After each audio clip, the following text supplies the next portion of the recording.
Our headlines today. A drought is expected to be declared in many parts of England, meaning stricter controls over the use of water.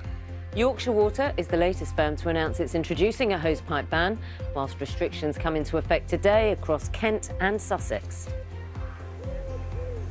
Good morning, and I'm in West Sussex this morning, one of those areas waking up to the hosepipe ban. It is looking dry and barren here, as it is across much of the country, and with more hot and dry weather in the forecast. I'll bring you all the weather details coming up shortly. Good morning. Are booming holiday bookings enough to boost the economy? We'll find out the financial state of the UK later this morning. I'm in the Lake District with all the details.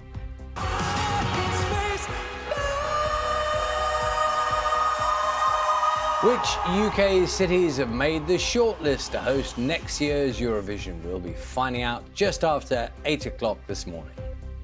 Good morning. The summer just keeps getting better and better for Great Britain's Alice Kinsella. She has now added silver at the European Championships to that gold she won at the Commonwealth Games in the gymnastics all-around final.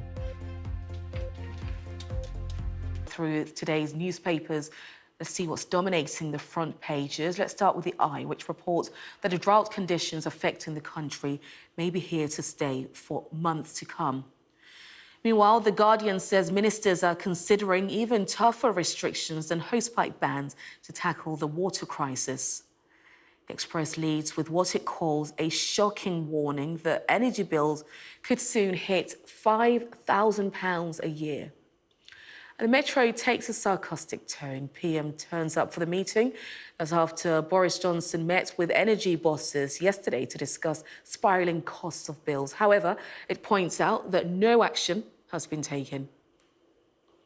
Clueless, that's the Mirror's view of some of those present at the meeting. And the Telegraph leads with a promise from Liz Truss that there will be no windfall tax on energy companies if she's the new Prime Minister. While the Times goes with Rishi Sunak's plans to cancel out energy prices rises by spending up to £10 billion. With hospital waiting times hitting a new record, the Mail asks, where is all our extra NHS money going? While the Financial Times leads with a warning from the Bank of England to the Tory leadership candidates not to interfere with the way the City of London is regulated for fear of damaging the country's competitiveness.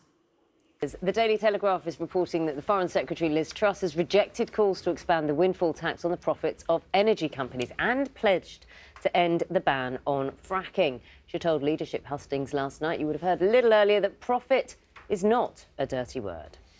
Let's have a look at the Times. As saying Ms Truss' opponent Rishi Sunak is prepared to spend up to £10 billion to soften the impact of the October energy price. The price rise, of course, by abolishing VAT on energy bills.